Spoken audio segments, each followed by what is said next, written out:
সুপ্রিয় দর্শক আসসালামু আলাইকুম। আজকে আবারও হাজির হয়ে গিয়েছি খুবই সহজ বিকেলের একটি নাস্তার রেসিপি নিয়ে। মাত্র একটি ডিম দিয়ে আর অল্প ময়দা দিয়ে ঝটপট এই নাস্তাটি আমি তৈরি করে দেখানোর চেষ্টা করেছি। আশা করছি আমার এই নাস্তার রেসিপিটি আপনাদের কাছে ভালো লাগবে। যদি ভালো লেগে থাকে তাহলে আমার এই ভিডিওটিতে একটি লাইক দিয়ে আপনার ফ্রেন্ডস অ্যান্ড ফ্যামিলির কাছে এই রেসিপিটি শেয়ার করে দেবেন। তো চলুন যাই মূল রেসিপিতে কিভাবে তৈরি করেছি এই নাস্তাটি। এখানে একটি বোল নিয়ে নিয়েছি আর মেজারমেন্ট কাপের 1.5 কাপ পরিমাণ ময়দা নিয়ে নিয়েছি আর নিয়ে নিয়েছি স্বাদ অনুযায়ী লবণ, 1 চা চামচ লবণ নিয়ে নিয়েছি আর কুসুম গরমের থেকে একটু বেশি গরম পানি আমি এখানে নিয়ে নিয়েছি। এবার অল্প অল্প করে পানি দিয়ে আমি একটি সফট ডো তৈরি করে নেব। গরম পানি ব্যবহার করলে এই ডোটা অনেক সফট হয়। তো অল্প করে পানি দিয়েছি আর আমি খুব ভালো করে মথে নিয়েছি। এবার এখানে 1 টেবিল চামচ আমি সয়াবিন তেল দিয়ে দিচ্ছি, আবারও ভালো করে মথে নিচ্ছি। মথা হয়ে গিয়েছে, দেখুন কতটা নরম, এমনিতেই নরম হয়ে গিয়েছে। এবার ঢাকনা দিয়ে ঢেকে আমি এটি 10 মিনিটের জন্য রেস্টে রেখে দিচ্ছি। আপনাদের হাতে সময় থাকলে আরও বেশিক্ষণ রাখতে পারবেন। এখানে কিছু আলু কুচি আমি নিয়ে নিয়েছি আর নিয়ে নিয়েছি পেঁয়াজ কুচি আর কাঁচামরিচ কুচি, নিয়ে নিয়েছি একটি ডিম, 1/3 কাপ আমি এখানে পেঁয়াজ কুচি নিয়ে নিয়েছি। চুলায় একটি কড়াই বসিয়ে নিয়েছি আর কড়াইয়ের মধ্যে 1 টেবিল চামচ সরিষার তেল দিয়ে পেঁয়াজ আর কাঁচামরিচ কুচি আমি এখানে দিয়ে দিয়েছি। এবার হালকা করে আমি ভেজে নেব।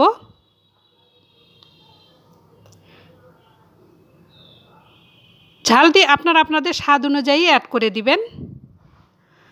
তো হালকা ভাজা হয়ে গিয়েছে, এবার কেটে রাখা আলু কুচি আমি দিয়ে দিচ্ছি। দিয়ে দিলাম স্বাদ অনুযায়ী লবণ, দিয়ে দিয়েছি 1/2 চা চামচ হলুদের গুঁড়া, 1/2 চা চামচ লাল মরিচের গুঁড়া, 1/2 চা চামচ দিয়ে দিয়েছি ধনিয়ার গুঁড়া আর 1/2 চা চামচ টালা জিরের গুঁড়া, দিয়ে দিয়েছি 1/2 চা চামচ গরম মশলার গুঁড়া। এবার খুব ভালো করে নেড়ে চেড়ে এই আলুগুলোকে আমি একটু ফ্রাই করে নিচ্ছি। খুব ভালো করে নেড়ে চেড়ে মেশানো হয়ে গিয়েছে আর একটুখানি ফ্রাই করাও হয়ে গিয়েছে। এবার আমি যে বাটিতে আমি পেঁয়াজ কুচি রেখেছিলাম সে বাটি দিয়ে আমি 2 বাটি পানি দিয়ে দিয়েছি। এবার পানি দিয়ে আবারও ভালো করে একটু নেড়ে চেড়ে মিশিয়ে নিয়ে ঢাকনা দিয়ে ঢেকে একেবারে লো আঁচে এই আলুগুলোকে আমি সেদ্ধ করে নেব 5 মিনিটের মতো। তো 5 মিনিট পরে আমি ঢাকনাটি তুলেছি আর এখন আমি এখানে একটি ডিম অ্যাড করে দেব। তো ডিম ভেঙে দিয়েছি আর এই ডিমটিকে আমি নেড়েচেড়ে আলুর সাথে মিশিয়ে নিব। এইভাবে আলু পুরটা তৈরি করলে খেতে ভীষণ মজার হয়। চাইলে এখানে আরও অন্য কোনো সবজি আপনারা এর সাথে অ্যাড করে দিতে পারবেন, তবে আমি আজকে আলু আর ডিম দিয়ে এই পুরটি রেডি করে আপনাদেরকে দেখাবো। তো ডিমটি খুব ভালো করে আলুর সাথে মিশিয়ে নিয়েছি। আবারও ঢাকনা দিয়ে ঢেকে আমি 5 মিনিটের জন্য একেবারে লো আঁচে রেখে দেব। তা 5 মিনিটের জন্য লো আঁচে রেখে দিয়েছিলাম আর এই আলুটি খুব ভালো করে সেদ্ধ হয়ে গিয়েছে। আমি ভালো করে নেড়েচেড়ে একটু ভেজে নেব।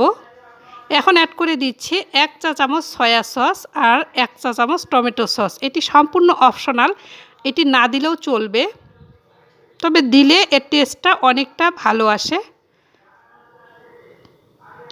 এবার আমার এই আলুর পুরটা রেডি হয়ে গিয়েছে, আমি একটি বলে তুলে নিচ্ছি। এখন রেস্টে রাখা ডোটি আমি তো রেখেছিলাম, সেই ময়দার ডো থেকে আমি লেচি কেটে নিচ্ছি। আমি এখানে 4টি নাস্তা বানাবো, 4টির জন্য 4টি আমি লেচি কেটে নিয়েছি। একটি বোর্ড নিয়ে নিয়েছি আর বোর্ডের মধ্যে একটি লেচি নিয়ে আমি লম্বা করে একটি রুটি বেলে নেব।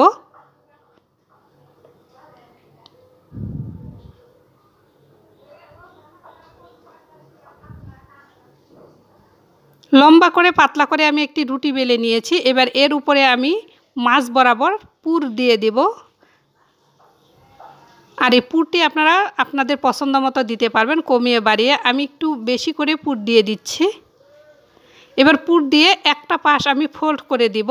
এবার একটা পাশ ফোল্ড করে দিয়ে তার উপরে আমি হালকা পানি লাগিয়ে নিচ্ছি আর আরেকটা সাইডেও আমি পানি লাগিয়ে নিচ্ছি। এতে করে 2টি সাইড খুব ভালো করে আটকে যাবে আর এই খুলে আসবে না আর পুরো বের হয়ে যাবে না। এবার খুব ভালো করে আমি পেঁচিয়ে নিয়েছি, ঘুরিয়ে নিয়েছি, একটু বোর্ডে ঘুরিয়ে নিয়ে ঠিক এরকম একটা সাইড থেকে আমি আস্তে করে ভাঁজ দিয়ে নিচ্ছি গোল করে, বিড়ার মতো করে আমি বানিয়ে নিচ্ছি। তো দেখতেই পাচ্ছেন কীরকম করে আমি শেপটা দিয়েছি, এটা দেখে বুঝে নিতে হবে। এবার চাইলে আপনারা এইভাবে একটু হালকা বেলেও নিতে পারেন, তবে আমি আজকে বেলে নিব না, হাত দিয়ে এরকম প্রেস করে একটু চ্যাপটা করে নিচ্ছি। একটু বেলে নিলেও এটি খেতে অনেক ভালো হয়, একটু পাতলা পাতলা হয়, তবে আজকে একটু মোটা করে আমি এই নাস্তাটি বানিয়েছি। এইভাবে আমি একে একে সবগুলো নাস্তা তৈরি করে নিচ্ছি। দেখুন তৈরি করা হয়ে গিয়েছে। এবার আমি চলে যাব চুলায়, আর এই নাস্তাগুলোকে আমি এখন ভেজে নিব। চুলায় একটা ফ্রাই প্যান বসিয়ে নিয়েছি, আর ফ্রাই প্যানে আমি প্রথমে নাস্তাগুলোকে দুইটি আমি দিয়ে দিচ্ছি। যেহেতু ফ্রাই প্যানটা খুব একটা বড় না, আমার এই নাস্তাগুলো একটু বড় বড় হয়েছে, তাই প্রথমে আমি তেল ছাড়া দুইটি পাশ হালকা করে সেঁকে নিচ্ছি। চাইলে আপনারা এটা ডুবো তেলেও ভাজতে পারেন, তবে আমি আজকে একেবারে অল্প তেলে এই নাস্তাগুলোকে ভাজবো। ঘি দিয়ে আমি ভেজে নিচ্ছি। চাইলে আপনারা এইরকম অল্প 1 টেবিল চামচ তেল দিয়ে এই নাস্তাগুলোকে ভেজে নিতে পারেন।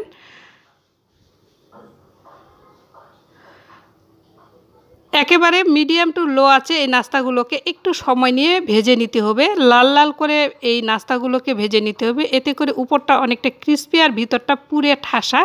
এই নাস্তাগুলো খেতে ভীষণ মজা আর ভীষণ টেস্টি হয়। এই নাস্তাগুলো খেতে ভীষণ সুস্বাদু।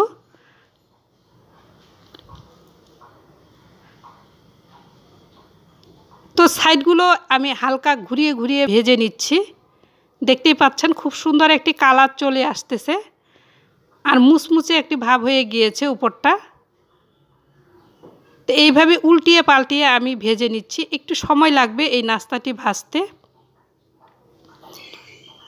চেপে চেপে ঘুরিয়ে ঘুরিয়ে নাস্তাগুলোকে আমি ভেজে নিচ্ছি, যেন সব দিকে সমানভাবে ভাজা হয়।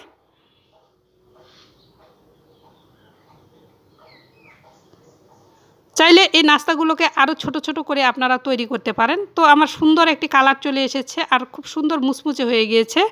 তো নাস্তা রেডি হয়ে গিয়েছে। দেখুন মাশাআল্লাহ দেখতে কতটা সুন্দর লাগছে, আর এটি খেতেও ভীষণ মজার হয়। ঝটপট বিকেলের নাস্তায় চায়ের সাথে এই রেসিপিটি আপনারা বাসায় তৈরি করে ফেলতে পারেন নিমিষেই। তো একটি নাস্তা আপনাদের সাথে কেটে শেয়ার করছি আমি। যদি এই রেসিপিটি আপনাদের কাছে আমার ভালো লেগে থাকে, তাহলে আমার চ্যানেলটিকে সাবস্ক্রাইব করার অনুরোধ রইল, আর পাশে থাকা ছোট্ট বেল আইকনটি প্রেস করে রাখবেন। এতে করে আমার ছোট ছোট সহজ সহজ ভিডিও নোটিফিকেশন সবার আগে আপনি পেয়ে যাবেন। চাইলে এই নাস্তাটি আপনারা টমেটো সসের সাথেও পরিবেশন করতে পারেন। তো দেখতেই পাচ্ছেন উপরটা ক্রিস্পি আর ভিতরটা একেবারে পুরে ঠাসা। তো আজকে এই পর্যন্ত, আবারও নতুন কোনো সহজ রেসিপি নিয়ে চলে আসবো। সে পর্যন্ত আল্লাহ হাফেজ।